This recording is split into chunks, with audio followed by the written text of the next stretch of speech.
दोस्तों नमस्कार। मीन राशि वाले मेरे मित्रों, हम जानते हैं कि आप सच्चे मन से पूरे प्रेम भाव के साथ भक्ति के साथ भगवान की पूजा आराधना करते हैं और आप चाहते हैं कि भगवान आपकी हर एक बात को सुने, आपके जीवन की हर एक समस्या को समझें और उसे दूर करने की कोशिश करें। लेकिन क्या आपको सच में यकीन है कि आपके द्वारा की गई पूजा सफल होती है? भगवान आपकी बात को सुन रहे हैं और आपके जीवन से कष्ट दूर हो रहे हैं। जी हाँ दोस्तों, तो आज के इस वीडियो में हम इसी विषय पर बात करेंगे कि आपको कैसे पता चलेगा कि आपकी भक्ति सफल हो रही है। जैसे कि सावन के इस पवित्र महीने में हर इंसान भगवान भोलेनाथ की भक्ति कर रहा है किसी न किसी रूप में, तो आपको कैसे यकीन कि भगवान भोलेनाथ आपकी हर एक बात को सुन रहे हैं, आपकी भक्ति से प्रसन्न हो रहे हैं। जी हाँ दोस्तों, अब कुछ लोग ऐसे होंगे जो यह कहेंगे कि हम भगवान की सच्चे मन से पूरे भक्ति भाव के साथ पूजा आराधना कर रहे हैं, तो भगवान हमसे प्रसन्न क्यों नहीं होंगे। बात भी बिल्कुल सच है, भगवान को प्रसन्न हो जाना चाहिए। लेकिन दोस्तों, हमने जैसा कि आपको पिछले वीडियो में बताया था कि भगवान कोई इंसान नहीं है जो आपको प्रत्यक्ष रूप से देखकर आपके भाव को समझकर आपसे प्रसन्न हो जाएंगे। भगवान एक शुद्ध सकारात्मक सर्वोपरि ऊर्जा है और जब आप भगवान की पूजा आराधना करते हैं, अपने आप को भगवान के सामने समर्पित करते हैं, तो असल में आप उस ऊर्जा को अपनी ओर आकर्षित करना चाहते हैं और इसी को हम कहते हैं कि भगवान की कृपा हमें मिलने लगी है। लेकिन दोस्तों, इस संसार में केवल भगवान की ही ऊर्जा कार्य नहीं करती है, कई और प्रकार की नकारात्मक ऊर्जाएं भी हमारे आसपास हमें घेरे रखती हैं, जो हमें दिखाई तो नहीं देती हैं, लेकिन हमारे पुण्य कर्म को हमेशा सोखती रहती हैं, या यूं कहें कि हमारे द्वारा किए जाने वाले अच्छे कर्मों को सोखती रहती हैं और कभी कभी हमें सतमार्ग से भटकाने का कार्य भी करती हैं। क्योंकि जब हम अपने मार्ग से भटकेंगे, कुछ न कुछ ऐसा कर बैठेंगे, चाहे अनजाने में ही सही, जो गलत है, उसी से उन शक्तियों का, नकारात्मक ऊर्जाओं का पोषण होता है। तो कहने का मतलब यह है कि आपने भगवान की पूजा की और भगवान ने आपको आशीर्वाद दिया। यह इतना सीधा खेल नहीं है, बीच में कई और प्रकार की नकारात्मक शक्तियां कार्य करती रहती हैं जो बाधक का काम करती हैं। अब कैसे? दोस्तों, आपने सुना होगा कि किसी के ऊपर पितृ दोष लगा है, किसी के ऊपर ग्रह दोष है, वास्तु दोष है या अन्य किसी प्रकार का दोष लगा हुआ है। अब यदि आपके ऊपर कोई दोष लगा हुआ है और आप पूरे भक्तिभाव से भगवान की पूजा आराधना भी कर रहे हैं, तो आपसे अनजाने में ही कुछ न कुछ ऐसे कार्य अवश्य हो जाएंगे जो आपकी भक्ति के मार्ग में बाधक बन जाएंगे। फिर आप कितनी ही पूजा आराधना करें भगवान की, भगवान आपसे प्रसन्न नहीं होने वाले हैं, या यूं कहें कि ऊर्जा आपकी ओर आकर्षित होने वाली नहीं है। तो अब ऐसे में आप क्या करें? तो दोस्तों, आप बिल्कुल भी चिंता ना करें। आज के इस वीडियो में हम आपको 9 ऐसे संकेत बताने जा रहे हैं जो पूर्ण रूप से शास्त्रों में वर्णित हैं और प्रमाणिक हैं। इन संकेतों से आप यह आसानी से पता लगा लेंगे कि आपकी भक्ति सफल हो रही है, भगवान आपसे प्रसन्न हो रहे हैं। दोस्तों, हमारे वीडियो थोड़े से लंबे हो सकते हैं, लेकिन हम अपने वीडियो की क्वालिटी के साथ कोई समझौता नहीं करते हैं। हर एक ज्ञान की बात पूरे विस्तार से बताने की कोशिश करते हैं। धैर्यवान इंसान को संपूर्ण ज्ञान प्राप्त हो जाता है और जो अधीर होते हैं, या यूं कहें कि जिनके ऊपर नकारात्मक शक्तियां हावी होती हैं, उन्हें शॉर्टकट लेने के चक्कर में पूर्ण ज्ञान कभी भी प्राप्त नहीं हो पाता है। तो ऐसे ही लोग हमेशा इस प्रकार की शिकायत करते रहते हैं कि वीडियो छोटा बनाइए, छोटा बनाइए। दोस्तों, आप खुद ही समझिए कि यदि हम रामायण को समझना चाहते हैं तो हमें कम से कम लगातार अध्ययन करते हुए 24 घंटों का समय तो देना ही पड़ेगा, तब तो हमें रामायण समझ में आएगी। अब कोई कहे कि इसे शॉर्टकट में समझा दीजिए, तो कैसे समझा पाएंगे? उस कहानी का सार तो कभी बता नहीं पाएंगे, मूल भाव तो कभी बता नहीं पाएंगे। तो यह भी कुछ ऐसा ही है दोस्तों, आपको अपना समय थोड़ा बहुत तो देना ही होगा। आप अपना समय देंगे, बदले में आपको बहुमूल्य जानकारी प्राप्त होगी, जिस जानकारी का उपयोग करके आप अपने जीवन की दशा और दिशा दोनों ही बदल पाएंगे। जी हाँ दोस्तों, तो जो 9 संकेत हम आपको बताने जा रहे हैं, यदि आपके जीवन में ये संकेत दिखाई नहीं दे रहे हैं और आप लगातार भगवान की पूजा करते जा रहे हैं, भक्ति में रहते हैं, तो आपको क्या उपाय करने हैं जिससे आपके आसपास नकारात्मक ऊर्जाओं का जो वातावरण बना है वह दूर हो जाएगा और आपके ऊपर भी भगवान की कृपा आने लगेगी। जी हाँ दोस्तों, कुछ ऐसे शक्तिशाली उपाय भी हम आपको वीडियो के अंत में बताएंगे जिनको आप अपने जीवन में उपयोग कर सकते हैं और आपका जीवन भी सरल हो जाएगा, आपकी भक्ति भी सफल हो जाएगी। तो चलिए दोस्तों, बिना समय गवाए वीडियो की शुरुआत करते हैं। लेकिन आपसे हम वही अपना एक निवेदन करेंगे कि पूरे भक्ति भाव के साथ कमेंट में जय माँ भद्रकाली लिखना ना भूलें। माता आपका कल्याण करेंगी, माँ का सीधा आशीर्वाद आपको प्राप्त होगा। और यदि चैनल पर पहली बार आए हैं तो सब्सक्राइब करके बेल आइकन को दबाना ना भूलें दोस्तों। हम आपके लिए ऐसे ही ज्ञानवर्धक वीडियो रोज लाते रहते हैं। जी हाँ दोस्तों, अब आपको छोटी सी बात और बता दें दोस्तों कि यदि आपको अपनी कोई विशेष मनोकामना पूर्ण करनी है तो आप अपनी पूजा पाठ संकल्प के साथ ही करें। संकल्प विहीन पूजा बिल्कुल वैसी ही है जैसे किसी कार का स्टीयरिंग नहीं है और कार चले जा रही है, उसे अपनी मंजिल तक पहुंचने के मौके ना के बराबर ही प्राप्त होंगे। यानी आपकी मेहनत तो बहुत होगी लेकिन भक्ति सफल नहीं होगी। तो आपको संकल्प लेकर ही पूजा करनी है। तो अब बात आगे बढ़ाते हैं दोस्तों। पहला संकेत यह है कि जब आप भगवान की भक्ति में होते हैं, कोई विशेष संकल्प लेकर पूजा पाठ कर रहे होते हैं, तो भगवान की सकारात्मक ऊर्जा आपके आसपास एक वातावरण सा बना लेती है और आपके जीवन में आने वाली बाधाओं में आपकी मदद करने की कोशिश करती है। अब कैसे होता है यह दोस्तों? मानकर चलते हैं कि आपके जीवन में कोई बड़ी समस्या आ रही है या फिर आ चुकी है, आप किसी बड़ी समस्या में फंस चुके हैं, आपको दिखाई नहीं दे रहा कि अब आप आगे क्या करेंगे। तो अब ऐसे में भगवान की सकारात्मक ऊर्जा आपकी मदद कैसे करेगी? दोस्तों याद रखना, भगवान कभी साकार रूप में साक्षात आपके सामने प्रकट होकर मदद नहीं करेंगे, लेकिन वे किसी न किसी एक इंसान को आपकी मदद करने के लिए आपके पास अवश्य भेज देंगे। यानी कि किसी न किसी को माध्यम अवश्य बनाएंगे और आपको समस्या से बाहर निकलने के लिए रास्ता दिखाएंगे। जी हाँ दोस्तों, और इससे भी बड़ी बात यह है कि समस्या चाहे कितनी ही विकराल क्यों ना हो, बड़ी क्यों ना हो, आपका मन अंदर से घबराएगा नहीं, आपको डर लगेगा नहीं। आपके मन में विचार अवश्य उठेंगे, चिंताएं भी हो सकती हैं, लेकिन उस स्तर की घबराहट नहीं होगी कि जब आपका जीना मुश्किल हो जाए। जी हाँ दोस्तों, तो यह तो था पहला संकेत। दोस्तों आखिरी के 3 संकेत तो इतने शक्तिशाली हैं कि यदि वे आपके जीवन में घट जाते हैं तो आप समझ जाइए कि 100% भगवान की कृपा आपको प्राप्त हो चुकी है। अब आपका जीवन आपकी मन के अनुसार ही चलेगा, आपकी सब मनोकामनाएं पूर्ण होंगी। तो चलिए दोस्तों बताते हैं दूसरा संकेत। तो दोस्तों जब आप पूजा करने के लिए बैठते हैं और दीपक जलाते हैं, दोस्तों दीपक ऊर्जा का शुद्ध स्वरूप होता है और ईश्वर के सबसे करीब होता है। जी हाँ दोस्तों, इसीलिए पूजा में हम दीपक अवश्य जलाते हैं।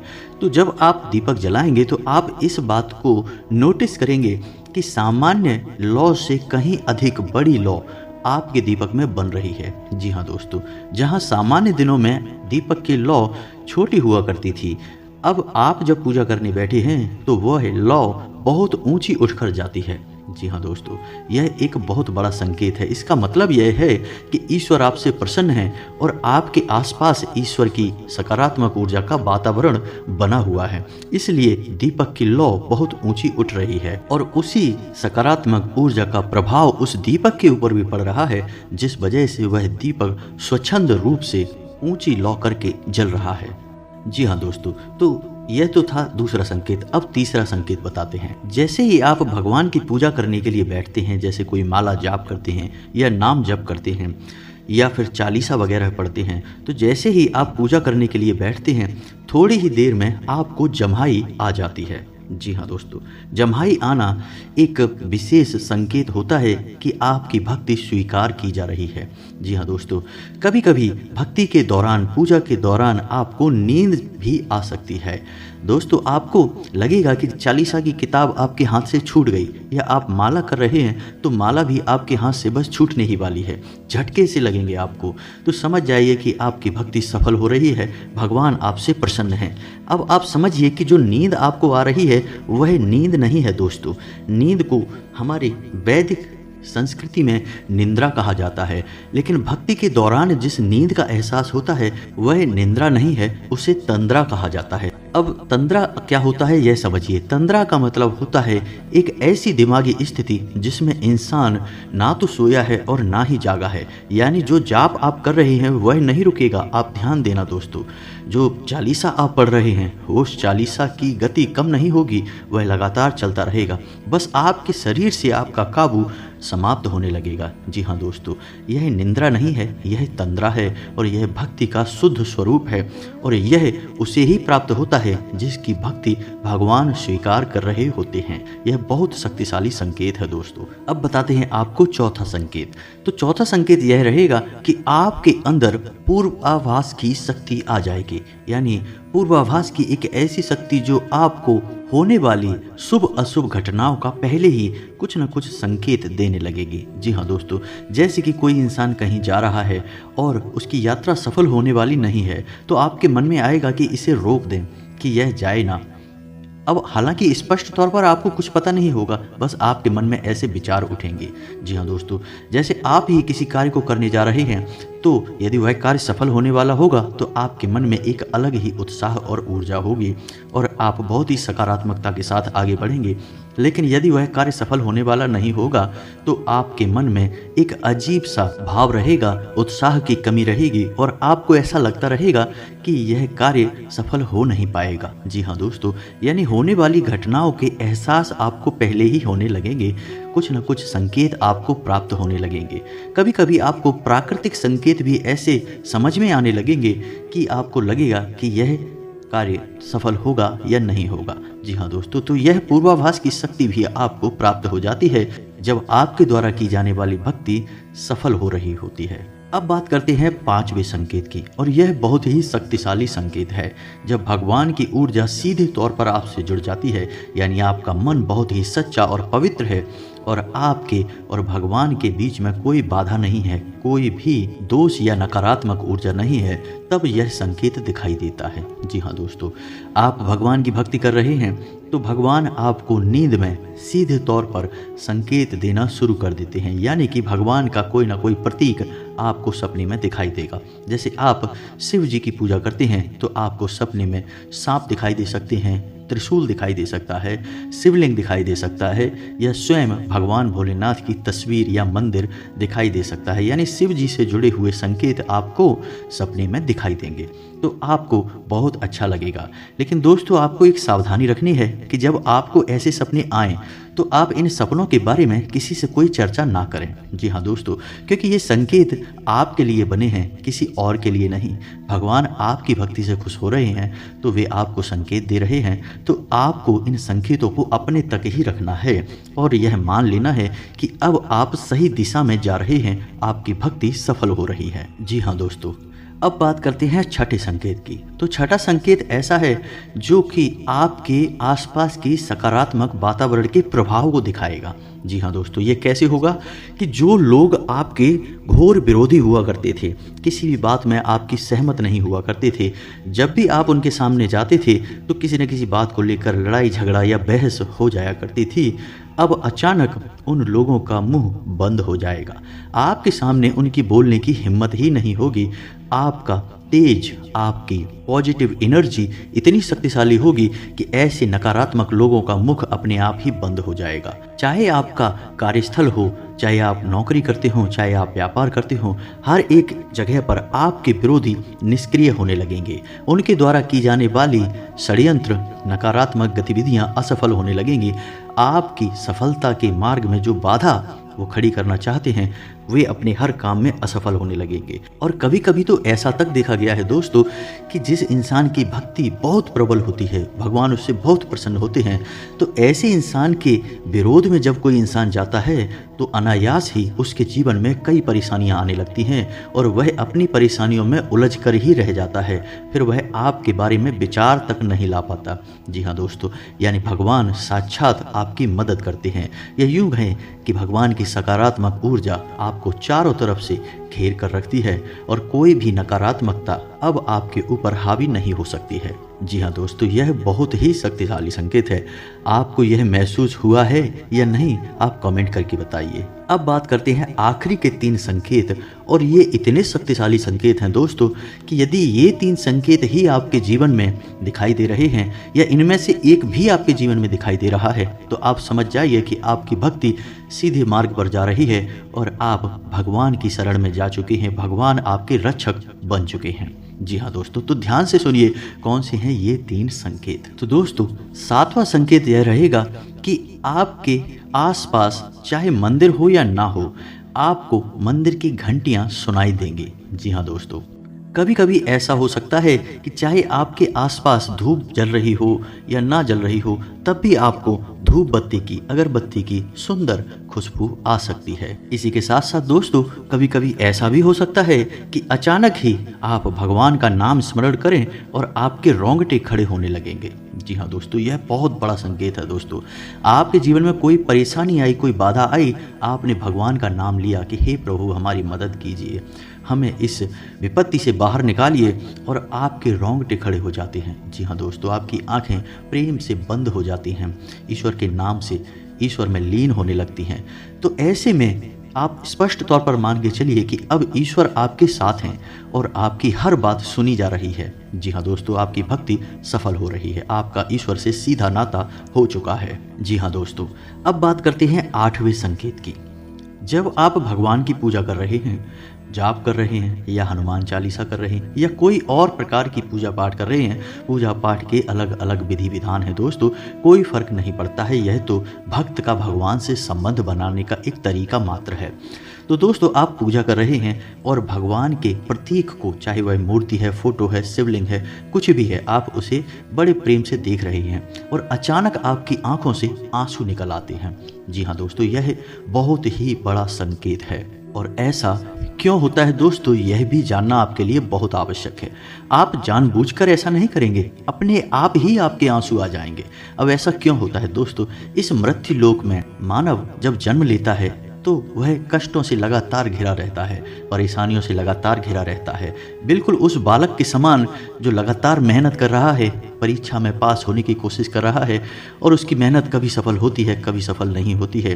तब एक दिन उसके पिता बड़े प्रेम से उसके सिर पर हाथ फेरते हैं और कहते हैं कि क्या हो गया बेटे, कोई दिक्कत है क्या? तो अचानक ही वह बच्चा भावुक हो उठेगा और उसके भी आंसू आ जाएंगे।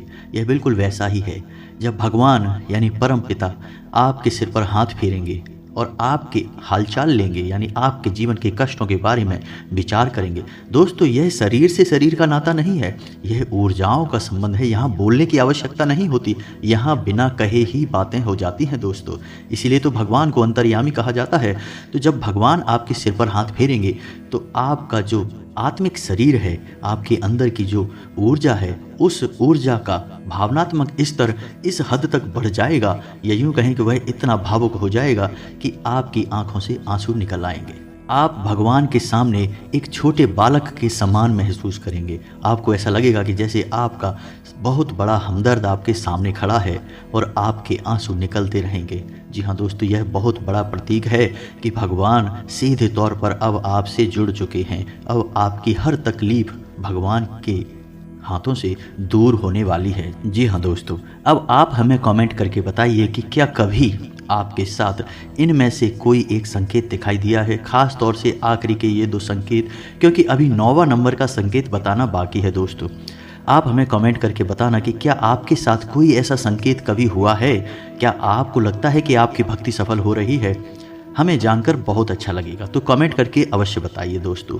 अब बताते हैं आपको 9वां संकेत। तो ध्यान से सुनिए दोस्तों, आप भगवान की पूजा कर रहे हैं, आपने भगवान के ऊपर पुष्प अर्पित करे हैं, माला चढ़ाई है। अचानक ऐसा होता है कि पूजा करने के दौरान भगवान की मूर्ति से कोई पुष्प नीचे गिर जाता है आपकी ओर। यह बहुत बड़ा संकेत है। या फिर ठीक इसी प्रकार का एक और संकेत भी हो सकता है कि आप मंदिर गए हैं, भगवान के सामने आपने हाथ जोड़े पूजा पाठ की प्रार्थना की और पुजारी ने आपको प्रसाद दिया, प्रसाद में पुष्प भी आ गया। जी हाँ दोस्तों, ऐसा नहीं है कि उसने जानबूझकर पुष्प आपको दिया है, पुष्प भगवान के चरणों से होकर आया है, लेकिन भगवान की इच्छा से ही आया है, तो आपके हाथ में प्रसाद के साथ साथ पुष्प भी आ गया। तो यह भी स्पष्ट संकेत है कि भगवान आपकी भक्ति से प्रसन्न हैं और अब आपकी हर मनोकामना पूर्ण होगी। आपकी भक्ति सफल हो चुकी है। जी हाँ दोस्तों, तो ये संकेत बताते थे कि भगवान आपसे प्रसन्न हैं कि नहीं, लेकिन हो सकता है कि किसी इंसान के जीवन में ये संकेत घटित ही ना हुए हों और वह लगातार भगवान की पूजा पाठ करता चला जा रहा है। ऐसा हो सकता है दोस्तों, बहुत लोगों के साथ ऐसा होता है, क्योंकि इस संसार में जैसे सकारात्मक ऊर्जा होती है वैसे ही नकारात्मक ऊर्जा भी होती है। दोस्तों आप माने या ना माने, लेकिन ऐसा होता अवश्य है। यदि सफ़ेद रंग है तो काला भी है, दिन है तो रात भी है, तो सकारात्मक है तो नकारात्मक भी है, चाहे हम उन्हें कोई भूत कहें, प्रेत कहें या अन्य प्रकार की बाधा कहें। तो यदि किसी इंसान के ऊपर इस प्रकार की बाधा है और उस इंसान को भगवान की भक्ति प्राप्त नहीं हो पा रही या बाधाएं आ रही हैं, भक्ति सफल नहीं हो पा रही, तो उसे क्या करना चाहिए। दोस्तों वीडियो की लंबाई बहुत अधिक हो रही है, हम आपको इस विषय पर अगले वीडियो में बताएंगे कि आप भगवान के लिए अपनी भक्ति को कैसे सफल बनाएंगे। कौन से हैं वो शक्तिशाली मार्ग जिन्हें आप चुनकर अपनी हर एक बाधा को समाप्त कर पाएंगे, नकारात्मक शक्तियों को छीन कर पाएंगे और भगवान तक आपकी पहुंच हो जाएगी। जी हाँ दोस्तों, आपकी भक्ति भी सफल हो जाएगी। तो यदि आपको इस विषय पर वीडियो चाहिए तो आप कमेंट करके हमें बताएं, हम कल ही आपके लिए एक वीडियो इस विषय पर बनाकर दे देंगे। दोस्तों जब आप कमेंट में हमसे बात करते हैं या फिर कुछ हमसे मांग करते हैं कि इस विषय पर वीडियो बनाइए, उस विषय पर बनाइए, तो हमें बहुत अच्छा लगता है। दोस्तों हम यही तो चाहते हैं कि हमारा आपसे सीधा संपर्क हो जाए और हम आपके जीवन की हर एक समस्या का समाधान निकालने में आपकी मदद करें। तो दोस्तों उम्मीद है कि हमारे द्वारा दी गई जानकारी आपको पसंद आई होगी। आप इस जानकारी का उपयोग अपने जीवन में करके अपने जीवन को सफल बना पाएंगे। इसी के साथ आज का वीडियो समाप्त करते हैं। कमेंट में पूरे भक्तिभाव के साथ जय माँ भद्रकाली लिखना ना भूलें। यदि वीडियो पसंद आया है तो एक प्यारा सा लाइक भी अवश्य करें। मिलते हैं अगले ज्ञानवर्धक वीडियो में, तब तक के लिए धन्यवाद।